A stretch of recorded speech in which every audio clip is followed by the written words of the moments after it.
Šī dziesma ir par mīlestību, un vienmēr cilvēkiem ir tā asociācija vīrietis un sīviete, bet, kā jūs zināt, mīlestība ir ļoti, ļoti dažāda. Un es gribu, lai šīs dziesmas, un es novēlu, lai jūs šīs dziesmas laikā padomājat par tiem cilvēkiem, kuri ļoti, ļoti tālu no jums, vai arī jebkas cits īstenībā, un uzsmaidiet viņiem. Vienkārši padomājiet un pasmaidiet.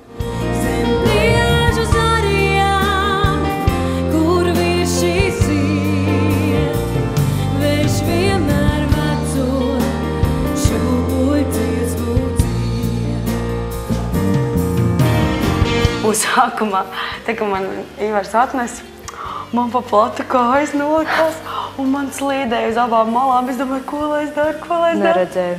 Kaut kur redzēts numurs Aišas koncertā, dziesmē Lēla pilnīgi precīzi iznes ārā, noliek, un tieši šajā te, bet es saprotu, tas, gadās vienkārši tā, tā mana trauma vienkārši. Tu pati izdomāji. Idejas atmeklē. Jā, nekas nav jauns vispār, pasaulē, vai ne? Bet man patīk tā ideja, šai dziesmai tieši, kur... Kā izskatījās vispār, Ivata? Labi, man patīk, jā.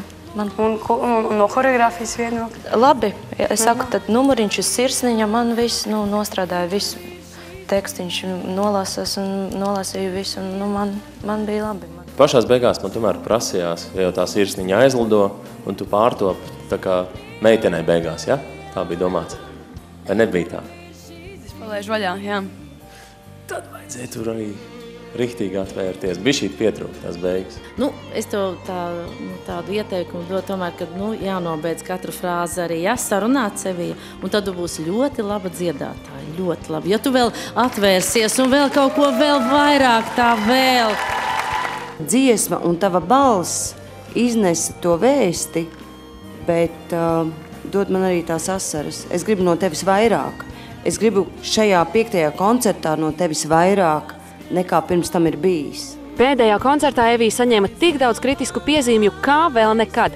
Lai gan žūrijas vērtējums bija salīdzinoši zems, skatītāju balsojums Eviju jau 3. reizi ierindoja 1. vietā.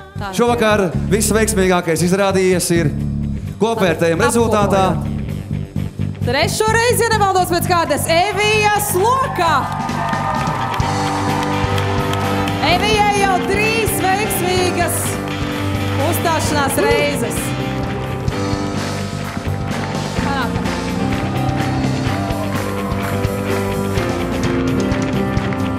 Vienkārši nodziedāt vienmēr varēs. Un man prieks, ka es riskēju.